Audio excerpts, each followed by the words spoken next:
ತುಂಬ ರಿಗ್ರೆಟ್ ಆಗ್ತಿದೆ ಸರ್, ಎಷ್ಟು ಕಷ್ಟಪಟ್ಟು ಅಡುಗೆ ಮಾಡಿ ಚೆನ್ನಾಗಿಲ್ಲ ಅಂದ್ರೆ ಹೆಂಗೆ. Welcome to my another blog. This is Akshay Karla. So ಇವತ್ತು ನಾವು ಮಾಡಲಿಕ್ಕೆ ಹೋಗ್ತಿರುವಂತ ಡಿಶ್ ಈ ಸೀಸನ್ ಫಸ್ಟ್ ಪ್ರಾನ್ಸ್ ಅನ್ನು ನಾವು ಟ್ರೈ ಮಾಡ್ತಾ ಇದ್ದೇವೆ. ಫಿಶಿಂಗ್ ಸೀಸನ್ ಮಂಗಳೂರಲ್ಲಿ ಸ್ಟಾರ್ಟ್ ಆಗಿದೆ. ಸೊ ನಾವು ಪ್ರಾನ್ಸ್ ತಗೊಂಡು ಬಂದಿದ್ದೇವೆ ಮಾರ್ಕೆಟ್ ಇಂದ. ಸೊ ಪ್ರಾನ್ಸ್ ಇಂದ ಒಂದು ಒಳ್ಳೆ ಪ್ರಾನ್ಸ್ ಬಟರ್ ಗಾರ್ಲಿಕ್ ರೆಡಿ ಮಾಡ್ಕೊಳ್ಳೋಣ ಅಂತ ಆಲ್ಮೋಸ್ಟ್ ಪ್ರಿಪ್ರೇಷನ್ಸ್ ಎಲ್ಲ ಮಾಡಿ ಇಟ್ಟಿದ್ದೀನಿ. ಸೊ ಪ್ರಾನ್ಸ್ ಬಟರ್ ಗಾರ್ಲಿಕ್ ಮಾಡೋ ವಿಧಾನ ಹೇಗೆ ಅಂತ ನೋಡುವ ಬನ್ನಿ. ಸೊ ಟೈಮ್ ವೇಸ್ಟ್ ಮಾಡೋದು ಬೇಡ, let's start marination.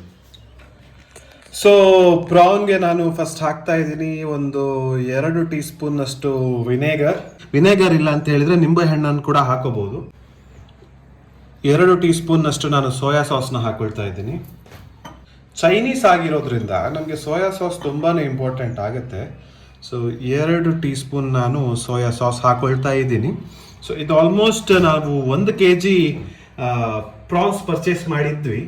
So 1 kg France ಅಲ್ಲಿ ನಮಗೆ ಇವಾಗ ಎಲ್ಲ ಕ್ಲೀನ್ ಮಾಡಿ ಒಂದು ಆಲ್ಮೋಸ್ಟ್ 600 ಗ್ರಾಮ್ ಸಿಕ್ಕಿದೆಯಾ ಅಂತ ಕ್ಲೀನ್ ಎಲ್ಲ ಆಗಿ.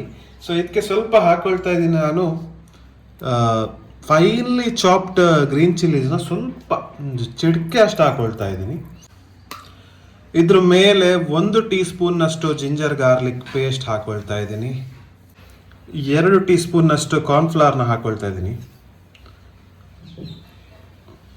2 ಟೀ ಸ್ಪೂನ್ ಅಷ್ಟು ಮೈದಾ ಹಾಕೊಳ್ತಾ ಇದ್ದೀನಿ.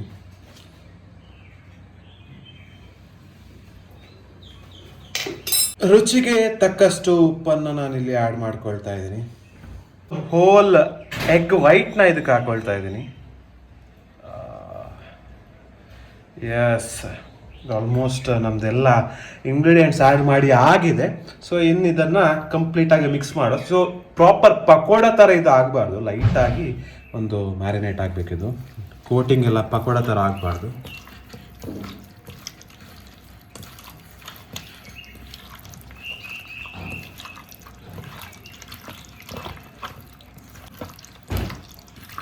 ಸೊ ನಿಮಗೆ ಈ ಗ್ಯಾಪಲ್ಲಿ ಕಾರ್ನ್ಫ್ಲವರ್ ಅಥವಾ ಮೈದಾ ಏನಾದರೂ ಬೇಕು ಅಂತ ಅನಿಸಿದ್ರೆ ಆ್ಯಡ್ ಮಾಡ್ಬೋದು. ಎಸ್, ನಮ್ಮ ಮ್ಯಾರಿನೇಷನ್ ರೆಡಿ ಆಗಿದೆ. ಇನ್ನು ಇದನ್ನೊಂದು 15 to 20 ಮಿನಿಟ್ಸ್ ಎಲ್ಲ ಸಾಲ್ಟ್ ಆಗಲಿ ಆ ಸೋರ್ನೆಸ್ ಆಗಲಿ ಒಳಗೆ ಎಳ್ಕೊಳ್ಬೇಕು. ಅದಕ್ಕೋಸ್ಕರ ಮ್ಯಾರಿನೇಷನ್ ಬಿಡು. ಎಸ್, ನಮ್ಮ ಮ್ಯಾರಿನೇಷನ್ ರೆಡಿ ಆಗಿದೆ. ಪ್ಯಾನಲ್ಲಿ ಆಯಿಲ್ ಹಾಕಿ ಬಿಸಿಗೆ ಇಟ್ಟಿದ್ದೀವಿ. ಸೊ ಆಲ್ಮೋಸ್ಟ್ ಪ್ಯಾನು ಬಿಸಿ ಆಗಿದೆ, ಆಯಿಲ್ ಬಿಸಿ ಆಗಿದೆ. ಸೊ ಇನ್ನು ಒಂದೊಂದೇ ಪ್ರಾನ್ಸನ್ನು ನಾವು ಪ್ಲೇಸ್ ಮಾಡ್ತಾ ಬರೋದು.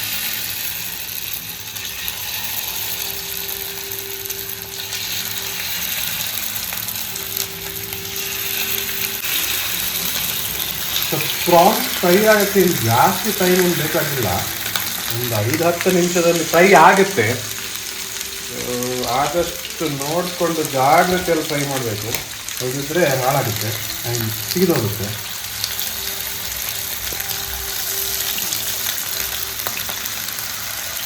ಇದೊಂದು 2.5 ಮಿನಿಟ್ಸ್ ಒಂದು ಸೈಡ್ ಫ್ರೈ ಆಗಿ ಅದಾದಮೇಲೆ ಇನ್ನೊಂದು ಸೈಡ್ ನಾವು ಪಲ್ಟಿ ಹಾಕೋಣ.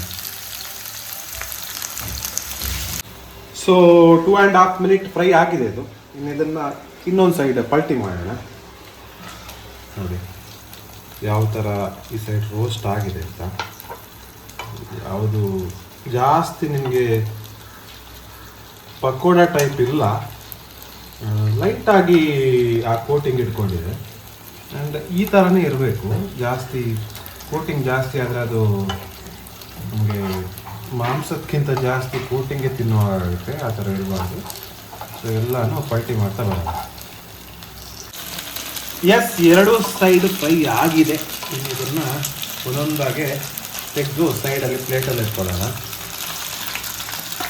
ಸೊ ಇದು ತೆಗೆದು ಇನ್ನು ಸ್ವಲ್ಪ ಪೋರ್ಷನ್ ಉಳಿದಿದೆ, ಅದನ್ನು ಫ್ರೈ ಮಾಡ್ಕೊಂಬರ್ತೀವಿ. ಅಲ್ಲಿವರೆಗೆ ಸ್ವಲ್ಪ ರೆಸ್ಟ್ ಮಾಡ್ತಾಯಿದೆ. ಇವಾಗ ನೆಕ್ಸ್ಟ್ ಪ್ರಾಸೆಸ್ ಸಾಸ್ ರೆಡಿ ಮಾಡಬೇಕು. ಸೊ ಬಟರ್ ಗಾರ್ಲಿಕ್ ಅಂದಾಗ ಬಟರ್ ಬೇಕೇ ಬೇಕು. ಸೊ ಅದೇ ಪ್ಯಾನ್ ಇದೆ ಇಲ್ಲಿ, ನಾವೇನು ಫ್ರೈ ಮಾಡಿದರೆ ಅದ್ರಲ್ಲಿ ಸ್ವಲ್ಪ ಆ ಫ್ರೈ ಮಾಡಿರೋ ಆಯಿಲ್ ಎಲ್ಲ ಮಿಕ್ಕಿದೆ ನೋಡಿ. ಸೊ ಇದಕ್ಕೆ ನಾನು ಒಂದು 2ರಿಂದ 3 ಟೇಬಲ್ ಸ್ಪೂನ್ ಅಷ್ಟು ಬಟರ್ ಹಾಕಿ ಮೆಲ್ಟ್ ಮಾಡ್ಕೊಳ್ತಾ ಇದ್ದೀನಿ.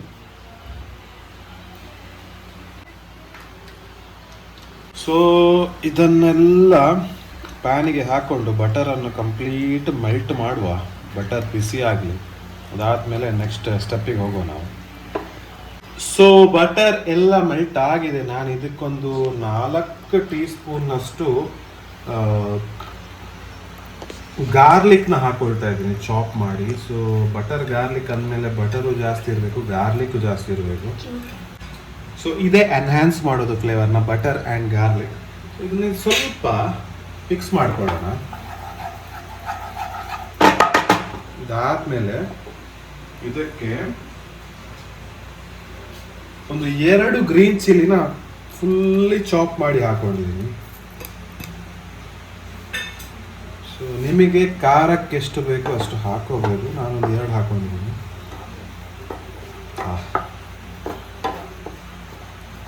ಸ್ವಲ್ಪ ಲೋ ಫ್ಲೇಮಲ್ಲಿ ಹೀಟ್ ಮಾಡೋಣ.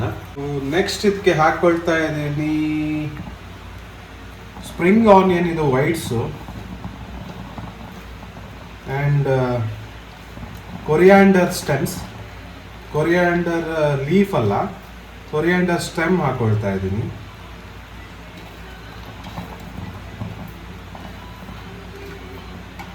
ಇನ್ನೇನು ಮಾಡೋಣ ಅಂತ ಹೇಳಿದ್ರೆ ಹೈ ಫ್ಲೇಮ್ ಇಟ್ಕೊಂಡು ಹೈ ಫ್ಲೇಮಲ್ಲಿ ಇಷ್ಟನ್ನು ರೋಸ್ಟ್ ಮಾಡೋಣ.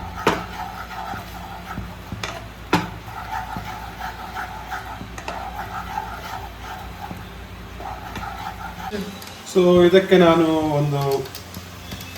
ಒಂದು ಟೀ ಸ್ಪೂನ್ನಷ್ಟು ಅದರ ಒಳಗಡೆ ವೈಟ್ ಪೆಪ್ಪರ್ನ ಆ್ಯಡ್ ಮಾಡ್ತಾ ಇದ್ದೀನಿ. ಸೊ ನಿಮಗೆ ಖಾರ ಎಷ್ಟು ಬೇಕೋ ಅಷ್ಟು ಹಾಕೋಬೋದು. ನಾನು 1 ಟೀ ಸ್ಪೂನ್ನಷ್ಟು ಹಾಕ್ಕೊಂಡಿದ್ದೀನಿ. ಸ್ವಲ್ಪ ಫ್ಲೇಮ್ ಡೌನ್ ಮಾಡುವ. ಸೊ ಇದಕ್ಕೆ 1 ಗ್ಲಾಸ್ನಷ್ಟು, ಸಣ್ಣ ಗ್ಲಾಸ್ನಷ್ಟು ಬಿಸಿ ನೀರನ್ನು ಆ್ಯಡ್ ಮಾಡ್ಕೊಂಡಿದ್ದೀನಿ. ಸೊ ಬೇಕಿದ್ರೆ ನಾನು ಇದು ಗ್ಲಾಸ್ ಸಣ್ಣದಾಗಿರೋದ್ರಿಂದ 1.5 ಗ್ಲಾಸ್ನಷ್ಟು ಬಿಸಿನೀರನ್ನ ಆ್ಯಡ್ ಮಾಡ್ಕೊಂಡಿದ್ದೀನಿ. ಸೊ ಇದಕ್ಕೆ ಸ್ವಲ್ಪ ಸಾಲ್ಟ್ ಹಾಕ್ಕೊಳ್ಳೋಣ. ಸದ್ಯಕ್ಕೆ ಒಂದು ಸ್ವಲ್ಪ ಹಾಕ್ಕೊಳ್ತಾ ಇದ್ದೀನಿ, ಆಮೇಲೆ ರುಚಿ ನೋಡಿಕೊಂಡು ಮತ್ತೆ ಬೇಕಿದ್ರೆ ಆ್ಯಡ್ ಮಾಡ್ಕೊಳ್ತೀನಿ. ಸೊ ಇನ್ನಿದನ್ನು ಹೈ ಫ್ಲೇಮಲ್ಲಿ ಮತ್ತೆ ಬಾಯ್ಲ್ ಬರ್ಸೋಣ. ಸೊ ಇದಕ್ಕೆ ಸ್ವಲ್ಪ ಒಂದು ಚಿಟಿಕೆಯಷ್ಟು ಶುಗರ್ ಹಾಕೊಳ್ತಾ ಇದ್ದೀನಿ. ಚೈನೀಸ್ ಡಿಶ್ಗೆ ಶುಗರ್ ಅದು ಮ್ಯಾಂಡೇಟ್ರಿ. ಟೇಸ್ಟ್ ಬರಬೇಕು ಅಂತ ಹೇಳಿದ್ರೆ ಶುಗರ್ ಹಾಕಲೇಬೇಕು. ನಮ್ಮ ಸಾಸ್ ಆಗ್ತಾ ಬಂದಿದೆ. ನಾನು ಇದನ್ನ ಒಂದು ಕನ್ಸಿಸ್ಟೆನ್ಸಿಗೆ ತರಲಿಕ್ಕೆ ಕಾರ್ನ್ ಸ್ಲರ್ರಿ ರೆಡಿ ಮಾಡ್ಕೊಂಡಿದ್ದೀನಿ. ಸೊ ಈ ಕಾರ್ನ್ ಸ್ಲರ್ರಿನ ಸ್ವಲ್ಪನೇ ಹಾಕೊಂಡು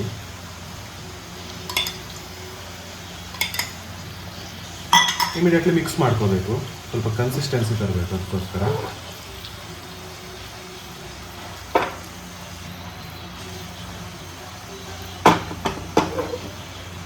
ಮತ್ತೆ 1-2 ಸ್ಪೂನ್ ಹಾಕೊಳ್ತಾ ಇದ್ದೀನಿ.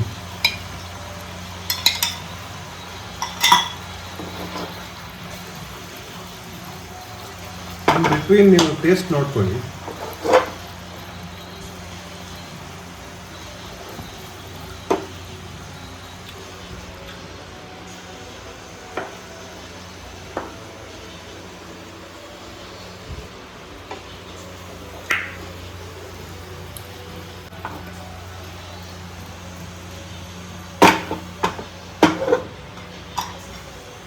ಆಗ ನಾವು ಫ್ರೈ ಮಾಡಿ ಇಟ್ಕೊಂಡಿರುವಂಥ ಪ್ರಾನ್ಸ್ನ ಸಾಸ್ಗೆ ಹಾಕೊಳ್ತಾ ಇದ್ದೀವಿ. ಬಟರ್ ಗಾರ್ಲಿಕ್ ಸಾಸ್ಗೆ ಹಾಗೆ ಸ್ವಲ್ಪ ಫ್ಲೇಮ್ ಲೋ ಅಲ್ಲಿ ಇಟ್ಕೋಬೇಕು.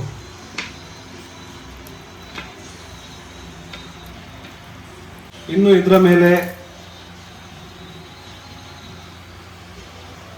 ಸ್ಪ್ರಿಂಗ್ ಆನಿಯನ್ ಗ್ರೀನ್ಸ್ ಏನು ಉಳಿದಿತ್ತು ಕಟ್ ಮಾಡಿ ಇಟ್ಕೊಂಡಿದ್ದೀವಿ, ಸ್ಪ್ರಿಂಗ್ ಆನಿಯನ್ ಗ್ರೀನ್ಸ್ನ ಆ್ಯಡ್ ಮಾಡ್ತಾ ಇದ್ದೀನಿ. ಅದಾದಮೇಲೆ ಇದ್ರ ಮೇಲೆ ಧನಿಯಾ, ಚಾಪ್ಡ್ ಧನಿಯಾ ಹಾಕ್ತಾ ಇದ್ದೀನಿ. ಧನಿಯಾ ಅಗೇನ್ ಲೀಕ್ಸ್, ಇದು ಸ್ಟೆಮ್ ಅಲ್ಲ.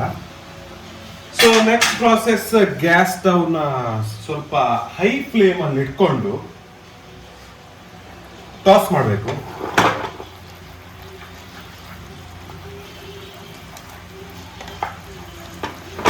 ಹೈ ಫ್ಲೇಮಲ್ಲಿ ಇಟ್ಕೊಂಡು ಇನ್ನೂ ಕನ್ಸಿಸ್ಟೆನ್ಸಿ ಬರೋವರೆಗೂ ನಾವು ಇದನ್ನ ಟಾಸ್ ಮಾಡಬೇಕು.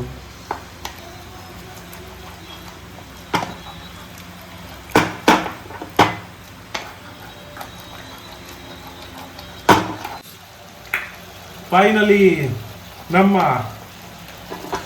ಪ್ರಾನ್ಸ್ ಬಟರ್ ಗಾರ್ಲಿಕ್ ರೆಡಿ ಆಗಿದೆ.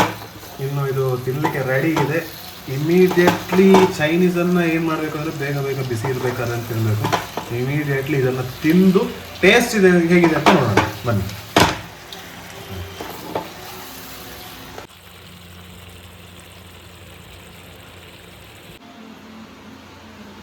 ಸೊ ನಮ್ಮ ಪ್ರಾನ್ಸ್ ಬಟರ್ ಗಾರ್ಲಿಕ್ ರೆಡಿ ಆಗಿದೆ. ಟೇಸ್ಟ್ ಮಾಡೋಣ.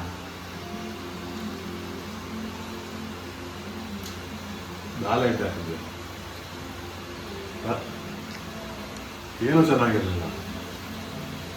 ಏನೇ ಟೇಸ್ಟ್ ಮಾಡಿ ನೋಡ್ಬೇಕಿದ್ರೆ ತಿಂತಾರೆ.